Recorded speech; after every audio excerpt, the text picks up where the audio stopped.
வணக்கம். உங்கள் அபிமான அனந்தலை வாழ் ஜோதிடர் வேலாயுதத்தின் நன்றி கலந்த வணக்கத்தை தெரிவிச்சுக்கிறேன். இந்த பதிவு எதுக்காகனா, மகர ராசிக்கு இந்த ஜூலை மாதம் எவ்வாறு இருக்க போகுது. மகர ராசிக்காரை பொறுத்த வரைக்கும் மேன்மை தருகின்ற இடத்துல கிரகங்கள் அமர்ந்திருக்குது. 12ஆம் அதிபதி 3ஆம் அதிபதி என்று சொல்லக்கூடிய இது லக்னத்துக்கும் பொருந்தும், ராசிக்கும் பொருந்தும். ஒரு மனுஷனுக்கு வாழ்வில் நிறைய விஷயங்கள் தடை ஏற்பட்டதுன்னா அந்த குரு பகவானுடைய ஒளி, அதான் குரு ஒளி என்று சொல்லக்கூடிய அமைப்பு ரொம்ப முக்கியம். என்ன சொல்லலாம், மாதா பிதா குரு என்று சொல்கிற மாதிரி இவங்க 3 பேருமே வழிகாட்டுகின்றவர்கள். நம்ம வாழ்க்கையில் நிறைய விஷயத்தை வழிகாட்டுறவங்க யாரானா அந்த 3 பேர் தான். இறைவருக்கும், அதாவது கடவுளுக்கும் வழிகாட்டுறவங்க அவங்க தான். வாழ்வியல் மாற்றத்தை வழிகாட்டுறவங்க அவங்களே. அப்போ நம்மளோட தன்வசம் என்று சொல்லக்கூடிய அமைப்பை இறைவன் நம்மளுக்கு 7ஆம் இடத்துல கொடுத்துருக்கார். இந்த காலத்தை சரியாக பயன்படுத்தி கொண்டால் எல்லாத்துலேயும் முன்னேற்றத்தை தருகின்ற அமைப்புகள் இந்த மாதத்துலேருந்து இவங்க ஒளி ஓட்டத்தை பார்க்க போகிறாங்க. நிறைய நல்ல விஷயத்தை இந்த மாதத்துலேருந்து மகர ராசிக்காரங்களுக்கு 7ல் குரு வந்துச்சு, இன்னும் நடக்கலைன்னு சொன்னவங்களுக்கெல்லாம் திடீர் மேரேஜ் நடக்கிறது, திடீர்னு ஏற்பாடுகள் நடக்கிறது, திடீர்னு வேலை வாய்ப்பு கிடைக்கிறது, திடீர்னு வெளியூர் பயணங்கள் கிடைக்கிறது. என்னென்ன விஷயத்தை கொடுக்குமே தெரியாது.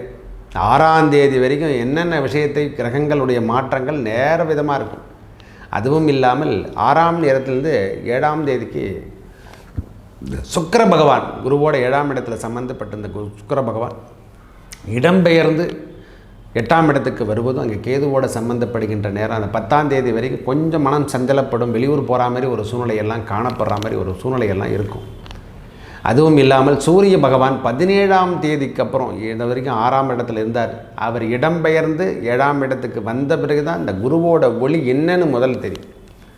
குரு பகவான் எவ்வாறு இருப்பார், குருவால் நம்மளுக்கு என்னென்ன நடக்கும், என்னென்ன நற்பெயர்கள் கிடைக்கும், எந்த விஷயத்தெல்லாம் நம்மளுக்கு டார்கெட்லேருந்து அச்சீவ்மெண்ட் பண்ணி நம்ம வெளியே வருவோம், வேலையில் நல்ல முன்னேற்றம் கிடைக்குமா, ப்ரொமோஷன் கிடைக்குமா, இதை எதிர்பார்த்து கொண்டிருக்கக்கூடிய மகர ராசிக்கார அனைவருக்கும் ஐயா கல்யாணமாகட்டும், திருமணமாகட்டும், குழந்தையாகட்டும், எந்தெந்த விஷயத்தில் வேலைக்கான அமைப்புகள், கல்விக்கான அமைப்புகள், குடும்பத்துக்கான அமைப்புகள், நம்ம உடம்பு சார்ந்த விஷயத்தில் இருந்து வந்த அமைப்புகள், என்னென்ன விஷயத்தில் நாம் தடை ஏற்பட்டதோ இந்த மகர ராசிக்காரங்களுக்கு இந்த மாதம் 17 தேதிக்கு அப்புறம் ஓரளவுக்கு வெற்றி தருகின்ற மாதமாக மாறும்.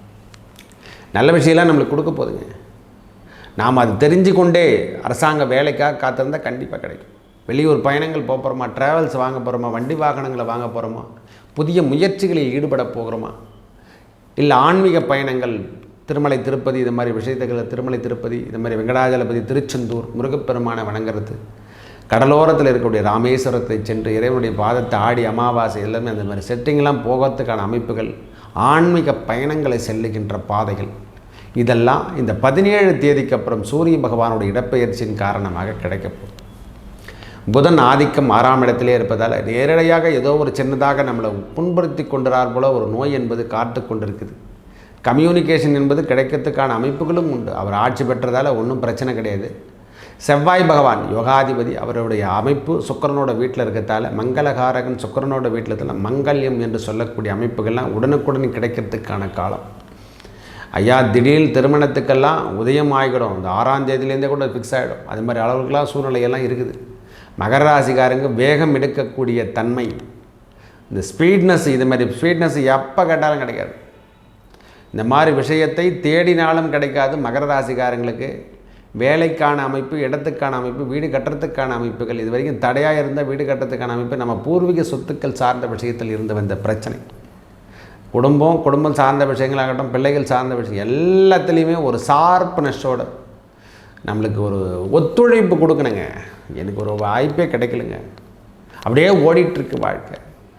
எல்லாருமே எதிர்பார்த்துட்டேன், எனக்கு ஒரு ஒத்துழைப்பு கிடைக்கல, வேலை வாய்ப்பு கிடைக்கல அப்படின்னு சொன்னவங்களுக்கெல்லாம் இந்த 17ஆம் தேதிக்கு அப்புறம் முயற்சி செய்து பாருங்கள். உங்கள் வாழ்க்கையில் நிறைய விஷயங்களை தடையில்லாமல் கிடைக்கும். நம்மளுக்கு சப்போர்ட் ஆண்டவனே சப்போர்ட் பண்ண போகிறோம். என்ன சொல்லலாம், அரசாங்கமே சப்போர்ட் பண்ணுறதுக்கான வாய்ப்புகள் கிடைக்கும். அரசியல்வாதி சப்போர்ட்டு கிடைக்க போகுது. அரசியலில் நுழையிறதுக்கான வாய்ப்புகள் கிடைக்க போகுது. ஒளிவுத்தன்மை என்று சொல்லக்கூடிய அமைப்பில் இருந்தவங்களாம் இப்போ 12ஆம் அதிபதி 7ஆம் இடத்துல சம்மந்தப்பட்டாலே வெளியூர் பயணங்கள், வெளிநாடு பயணங்கள், இது வரைக்கும் எதுவுமே தடையே எனக்கு கொடுத்துருக்குது, எதுலையுமே ஒரு முன்னேற்றமே காணலாம், வேலையில் காணலாம், நான் மருந்து கடை வைக்க போகிறேன், இதெல்லாம் யார் என்னென்ன சொல்கிறோமோ அதெல்லாம் இப்போ எடுத்து நடத்துங்க. ட்ராவல்ஸ்லேருந்து மருந்து கடை, ஹோட்டல், சமையல் எல்லாத்துலேயும் ஒரு சப்ஜெக்ட், ஒரு சூப்பரான ஒரு வாய்ப்புகளை தேடி தருகின்ற மாதம் என்று சொன்னால் அதை மிகைப்படுத்த முடியாது. இந்த மாதத்தை பயன்படுத்துங்க. குலதெய்வம் சார்ந்த விஷயம், கல்வியில் இருந்து வந்த பிரச்சனையெல்லாம் விலகும். ஆரம்பத்திலே நாம் இது வந்து நிறைய தடைகளை ஏற்பட்டோம், வீட்டில் நிறைய பிரச்சனை, இப்படிலாம் ஓடிட்டே நம்ம வாழ்க்கையை சந்தித்து கொண்டு தான் இன்னொன்று 7.5 சனி எனக்கு முடியலையான்ற மாதிரி நிறைய பேர்லாம் வாழ்க்கைலாம் வாழ்ந்தவங்களாங்கிறாங்க. ஏன் இப்படி தான் நடக்குது, எதனால் நடக்குது? அவர் 7ஆம் இடத்துக்கு சனி பகவான் 8 தாண்டி 9ஆம் இடத்துக்கு வர வரைக்கும் நம்மளுக்கு டார்கெட் இருக்கும். தயவு செய்து புரிஞ்சுக்கணும். இந்த நிறைய விஷயத்தை நாம் தாண்டி அனுபவத்தோடு சொல்லணும். சனி பகவான் நம்ம ராசிக்கு 9ஆம் இடத்துக்கு வர வரைக்கும் சின்ன சின்ன உபாதைகளை கொடுத்து கொண்டு தான் இருப்பார். இதெல்லாம் கடந்தே வந்தோம். குரு பகவானோட சப்போர்ட்டில் தான் நாம் கடந்து வரணும். தசாபுத்தி நல்லா இருந்தால் நீங்கள் வேகமாக கடந்து வந்துடும், எந்த சமாச்சாரத்தையும் தட்டி தூக்கிட்டு போயிடுவீங்க. ஆனால் இப்பொழுது எல்லாமே டார்கெட்டாக இருக்கக்கூடிய காலம். விரயம் என்று சொல்லக்கூடிய அமைப்பில் இருந்தால் மட்டும் போதாது, அதையும் சப்போஸ் ஐயா பட்டாவோ இது வரைக்கும் ரிஜிஸ்டர் ஆகலாம், கண்டிப்பாக ரிஜிஸ்டர் பண்ணுவீங்க. வீடு கட்டாமல் இருந்தால் கட்டுறதுக்கான பாக்கியம் ஏற்படும். இது வரைக்கும் பத்திரம் உங்கள் பேரில் பதிவாகலாம், பத்திரம் பதிவாகிறதுக்கான வாய்ப்புகள் உண்டாகும்.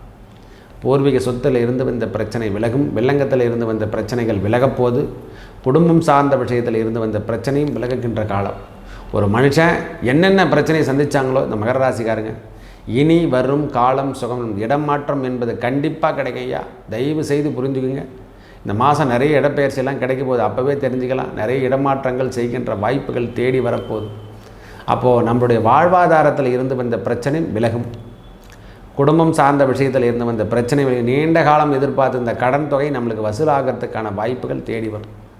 கடனுக்காக எதிர்பார்க்குறேன் ஐயா, கடன் கொடுத்தாங்கன்னா செல்லுபடி பண்ணிவிடுவேன், எல்லாத்தையும் ஓரளவுக்கு மேனேஜ் பண்ணி நான் வெளியே வந்துடுவேன் அப்படின்ற மாதிரி ஒரு சப்ஜெக்ட்லாம் நம்மளுக்கு கிடைக்க போகுது.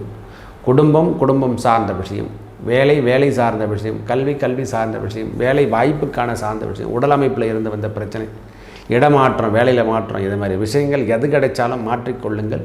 இந்த மகர ராசியை பொறுத்த வரைக்கும் இந்த ஜூலை மாதம் வாழ்வாதாரத்தில் இருந்து வந்த பிரச்சனை எதுவாக இருந்தாலும் சமாளித்து இந்த மாதம் தட்டிடுவீங்க.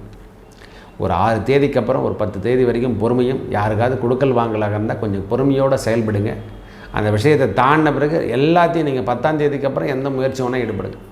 6லேருந்து 10ஆம் தேதி 11ஆம் தேதி வரைக்கும் கொஞ்சம் பொறுமையை மட்டும் கடைபிடிங்க ஐயா, போதுமானது, அதுவே போதும். ஓரளவுக்கு நல்ல மாற்றங்கள் தேடி வருவதை கண்கூடாக பார்க்கலாம்.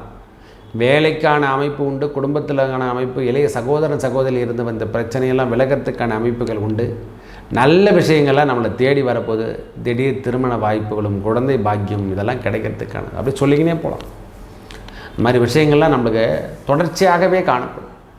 அதனால் எல்லாமே உங்களுடைய வாழ்வாதாரம், உங்களுடைய பயிற்சி, உங்களுடைய சேலை, உங்களுடைய சங்கடம் எல்லாத்துக்கும் நீங்களே செயல்படுத்த போகிறீங்க. வேறு அதில் எல்லாத்துலேயுமே கேட்டகரி உண்டு. கருணையோடு செயல்படுங்க. இந்த நேரத்தில் இல்லாதவருக்கு நம்ம இருக்கும்போது தர்மத்தை செய்து பாருங்கள். இப்போ கொடுக்க போகிறாங்க கடவுள், அதனால் தர்மத்தை செய்து பாருங்கள்.